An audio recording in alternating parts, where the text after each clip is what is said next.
এই যে দুনিয়ার মধ্যে ডুবে থাকলা, আখেরাত ভুলে গেলা, আখেরাত ভুলে গেলা। একটা অটো চালায়, নামাজ পড়ে না। একটা সিএনজি চালায়, নামাজ পড়ে না। একটু বুটমুড়ি বেচে, নামাজ পড়ে না। কয়টা বম বিড়ি বেচে, চা বেচে, এই নাফরমান এক ওয়াক্ত নামাজ পড়ে না। 12,000 টাকার বেতনের চাকরি, 20,000 টাকা বেতন, এই কদ্দুর টাকার জন্য এক ওয়াক্ত নামাজ পড়ে না। হায় মুসলমান, মাত্র 20,000 টাকার সামনে এত বড় মহান আল্লাহকে ছেড়ে দিলেন। যুবক বন্ধু, তুমি 12,000 টাকা 14,000 টাকার একটা মোবাইল, এই একটা মোবাইলের আসক্ত হয়ে দিন নাই রাত নাই নারী ছবি দেখে এই 20,000 টাকা 15,000 টাকার একটা মোবাইলের কাছে শ্রেষ্ঠতম মুসলমান তুমি হেরে গেলা। অনেক অল্প দামে নিজেরে শেষ করে দিলা, অনেক কম দামে, অনেক কম দাম, অনেক কম দাম, অনেক কম দাম। ওই যে ওনারা 3 জন দেখেন, ওই যে ওনারা আলাপ করতেছে, এই যে দেখেন ফালতু লোক দেখেন, এই যে হ্যাঁ না রাত এতটা বাজে কিন্তু বান্দরামি শেষ হয়েছে না। হ্যাঁ এখন কেমন লাগতেছে ভাইয়া? এখন যে সবাই তোমাকে দিকে তাকাইছে, এখন কেমন লাগছে? আমি ছেড়ে দেওয়ার মানুষ না। এতগুলো কথা যার কলজা লড়াই, একটু কোনো রকম অনুভূতি জাগাইতে পারলো না কেন? এমন হইলা কেন ভাই? কেমনে ভুলে গেলাম? আমি ছেড়ে দিতে রাজি না। আমি শক্ত মানুষ, আমার জিন্দিগির হিসাব, আমি জীবনের বোঝাপড়া আমার এটা। এদেশের নওজোয়ান বদলাবে, আমার ফিকির এটা।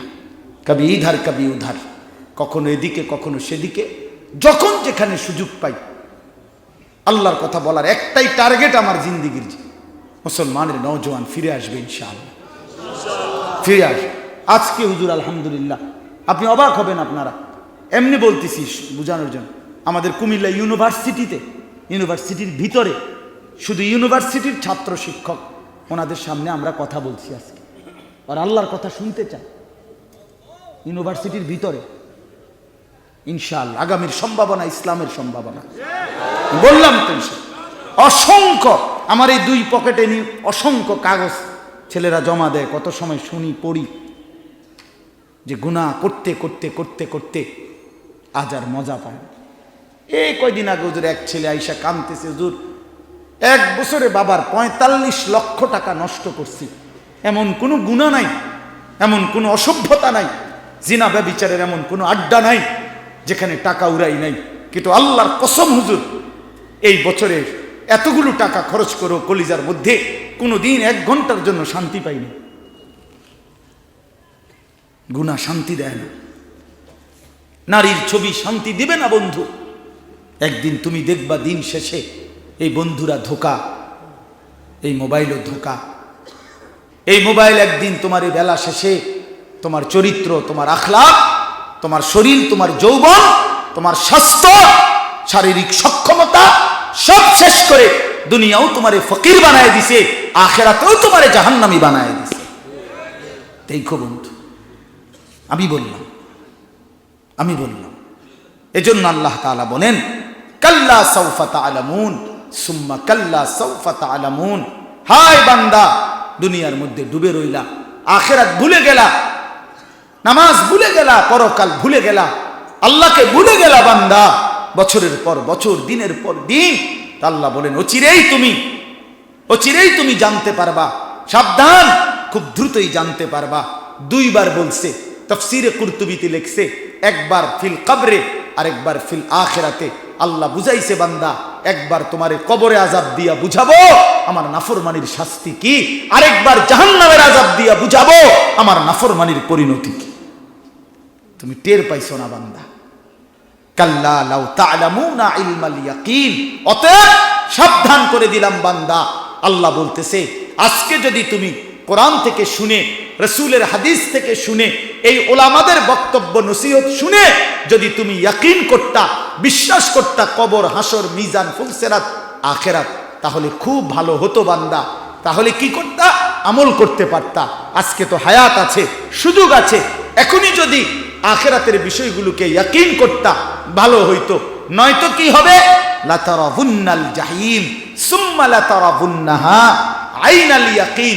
অল্প সময় পরে একদিন হাসরের ময়দানে এই দুই চোখে সরাসরি জাহান্নামকে দেখবা, আর নিজের চোখের ইয়াকিন হবে তখন। চোখে দেখে নিশ্চিত হবা, সেদিন সব মনে পড়বে দুনিয়ার নাফরমানির কথা। ওয়াজিআ ইয়াউমাইদিন বিজাহান্নাম ইয়াউমাইদিন ইয়াতাযাক্কারুল ইনসান ওয়া আন্না লাহু যিকরা। আল্লাহ বলে, এই বান্দা, হাসরের ময়দানে আমার ফেরেশতারা জাহান্নামকে টেনে আনবে, আর জাহান্নামের দিকে তাকাইলে তোমার দুনিয়ার সব মনে পড়বে। কিন্তু বলো না বান্দা, আন্না লাহু যিকরা, মনে পড়ে কি লাভ হবে? রাগ হইও না বাপ। মনে করো আমি তোমারে ধমক দিছি, আল্লাহ তোমারে উত্তম বিনিময় দান করে। সেদিন মনে পড়ে। আজ তো তোমার ঘরে কেউ ডাকার নাই, আপন বাপও ছেলেটারে ডাকে না, আপন সন্তান এক ওয়াক্ত নামাজ পড়ে না, একটা বছর যে ছেলেটা নামাজ পড়ে না, আমার তো দিল বলে ওই বাপ তো চিৎকার করে কাঁদার কথা, ওই বাপ মা তো গৈরাইয়া কান্দার কথা, যে হায় আমার সন্তানের কি হবে, আমার কি হবে। ওদের কোনো চেহারায় কোনো ফিকিরও নাই, আফসোসের ব্যাপার। তো আল্লাহ তাআলা বলেন, বান্দা বুঝবা তো সবই, কিন্তু সেদিন লাভ কি হবে? বলেন কোনো লাভ হবে? কোনো লাভ হবে বন্ধু? সুম্মা লাতুসআলুন্না ইয়াউমাইদিন আনিন নাঈম। এই শেষ কথা হলো, আল্লাহ বলেন, বান্দা মনে রেখো, একদিন হাসরের ময়দানে নিয়ে আমি আল্লাহ সত্যি সত্যি এই দুনিয়ার হায়াতে আমি তোমাকে যা কিছু দিয়েছিলাম, যত নেয়ামত, আসমান জমিন চন্দ্র সূর্য গ্রহ নক্ষত্র আলো বাতাস হাসি কান্না আনন্দ বেদনা শরীর স্বাস্থ্য জীবন যৌবন ফল ফসল ক্ষেত ফুল ফল খাদ্য খাবার প্রতি ঢোক পানি প্রতি লোকমা খাবার শরীরের প্রতি মিনিটের সুস্থতা প্রতি সেকেন্ডের নিঃশ্বাস আমি আল্লাহ হিসাব নেব। লা তুসআলুন্না, আমি জিজ্ঞেস করব, আমি জিজ্ঞেস করব, আমি জিজ্ঞেস করব বান্দা আনিন নাঈম, প্রতিটি নিয়ামত। 3 দিন ক্ষুধার্ত থাকার পরে হযরত ওমর আবু বকর নবীজি সাল্লাল্লাহু আলাইহি সাল্লাম একদিন 2টা খেজুর আর পানি খাইছেন এক সাহাবীর বাগানে বৈশা। আল্লাহর নবী সাল্লাল্লাহু আলাইহি সাল্লাম বলেন, ওমর ওয়াল্লাহি লা তুসআলু আন হাদান নাঈম, ওমর আল্লাহর কসম এই 2টা খেজুর আর পানির হিসাবও আল্লাহ জিজ্ঞেস করবে হাসরের ময়দান। হযরত ওমর কাঁপ দিয়া উঠছে আর বলছে, ইয়া রাসূলুল্লাহ, 3 দিন ক্ষুধার্ত থাকার পরে 2টা খেজুর খাইলাম একটু পানি খাইলাম, এইটারও হিসাব দিতে হবে? আল্লাহ রাসূল বলছে, ওয়াল্লাহি লা তুসআল, আল্লাহর কসম এটারও হিসাব দিতে হবে। হাদিসের মধ্যে আছে আল্লাহ তাআলা জিজ্ঞেস করবে, আলাম নুসিহ জিসমাক, বান্দা বলো আমি কি তোমার শরীরটা সুস্থ রাখি নাই? ওয়া নুরবিকা মিনাল মা, আমি কি তোমাকে তৃষ্ণার মুহূর্তে পানি পান করাই নাই? বলো বান্দা, মাথা ব্যথা ছিল কয়দিন? মাথা স্বাভাবিক ছিল কয়দিন? পেটের অসুখ ছিল কয়দিন? পেটে স্বাভাবিক ছিল কয়দিন? বলেন, বলেন না বাবা, আমাদের মাথা ব্যথা বেশি ছিল না স্বাভাবিক ছিল বেশি? পেটের অসুখ বেশি না পেট স্বাভাবিক বেশি? গত 1 সপ্তাহ আগে আমার এই কোমরের এই হাড্ডিটাতে 2 দিন ব্যথা ছিল। 2টা দিন আমি রাত্রে দিন সকালে ঘুমাইতে পারি নাই। শুধু এই জায়গাটা এমন ব্যথা করছে, শুধু এপাশ ওপাশ। হায় হায়, এমন যদি 2 বছর হইতো, এমন যদি 20 বছর হইতো। আল্লাহ তো আমারে কতদিন সুস্থ রাখছে। এই জন্য আমার শেষ কথা বাপ, আমি আপনাদের সবার কাছে অনুরোধ করি, চলেন আখিরাতের জন্য মনোনিবেশ করি। আমরা মুসলমান, আমরা ইমানদার। আল্লাহ তাআলা জান্নাত আমাদের জন্যই বানাইছেন। মা বোন যারা শুনতেছিলেন, মা বোন আমার, আমি অনুরোধ করি আপনার আল্লাহর জন্য নিজের আখিরাতের ফিকির করেন। ওয়াকারনা ফি বুয়ুতিকুন্না, আল্লাহ বলছে নারী তুমি ঘরে অবস্থান করো। ওয়ালা তাবাররাজনা তাবাররুজাল জাহিলিয়াতিল উলা, অজ্ঞ মূর্খ নারীদের মতো বেপর্দা বের হইও না। ওয়া আকিমনাস সালাহ, 5 ওয়াক্ত নামাজ আদায় করো। ওয়া আতিনাজ যাকাত, বছর শেষে নিজের গহনা এবং জমানো টাকার হিসাব করে যাকাত প্রদান করো। ওয়া আতি'নাল্লাহ ওয়া রাসূলা, আল্লাহ এবং তার রাসূলের আনুগত্য করো। মা বোনদেরকে বললাম, এই 5টা নসিহত আল্লাহ করছেন একজন মুসলিম নারীকে। একজন মুসলিম নারীকে আল্লাহ বলছে ঘরে অবস্থান করো, বেপর্দা বের হয়েও না, 5 ওয়াক্ত নামাজ পড়ো, বছর শেষে হিসাব করে গহনা অলংকার জমানো টাকার যাকাত দাও, আল্লাহ এবং তার রাসূলের আনুগত্য করো। এবার আল্লাহ নিজেই বলছে, কেন বললাম জানো? আল্লাহ বলছে, হে পুরুষরা, হে ইমানদাররা, মনে রেখো, নারী যদি এমন 5টা হুকুম পালন করে, আমি আল্লাহ ওয়াদা দিলাম ওই নারীর মাধ্যমে পুরাটা ঘর, পুরাটা ফ্যামিলি পবিত্র করে দেব। ইন্নামা ইউরিদুল্লাহু লিইউযহিবা আনকুমুর রিজসা আহলাল বাইত ওয়া ইউতাহহিরাকুম তাতহীরা। পুরা ঘর পবিত্র হবে। যে নারী নামাজি, যে নারী বেপর্দা হয় না, যে নারী ঘরে অবস্থান করতে পছন্দ করে, যে নারী আল্লাহ রাসূলের আনুগত্য করে। অতএব মা বোনদের কাছে আমার এটাই কথা, আপনারা আখিরাতের ফিকির করেন, আল্লাহর হুকুমের পাবন্দি করেন। যুবক ভাই, তোমরা নামাজ পড়ো, 5 ওয়াক্ত নামাজ পড়ো, অপেক্ষা করো ইনশাআল্লাহ আগামী দিনে তুমি যেন ইমাম মাহদির পক্ষে লড়তে পারো, তুমি যেন দাজ্জালের বিরুদ্ধে লড়তে পারো। ফিলিস্তিনের বিজয় দেরি হচ্ছে কেন?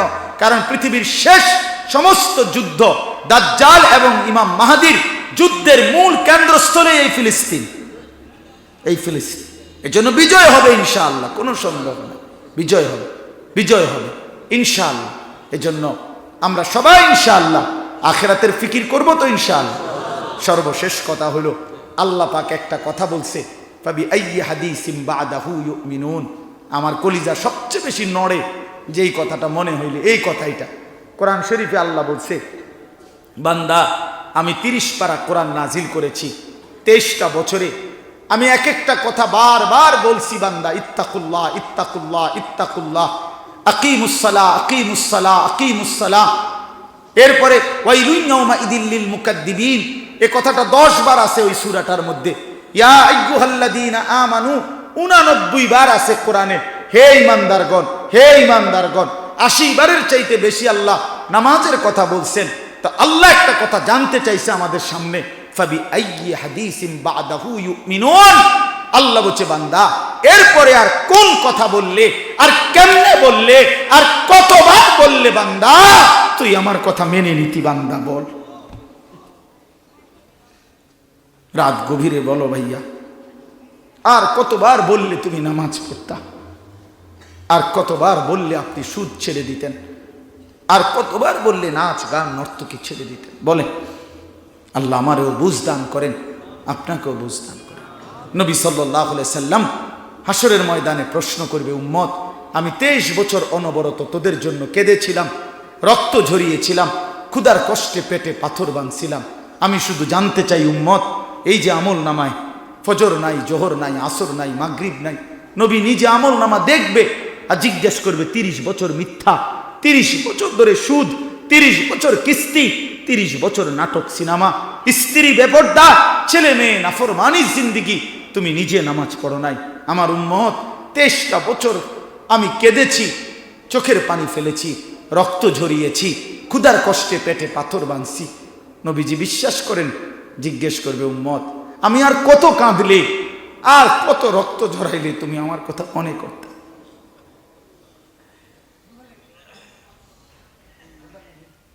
আর কত রক্ত ঝরাইলে তুমি মনে করতাম?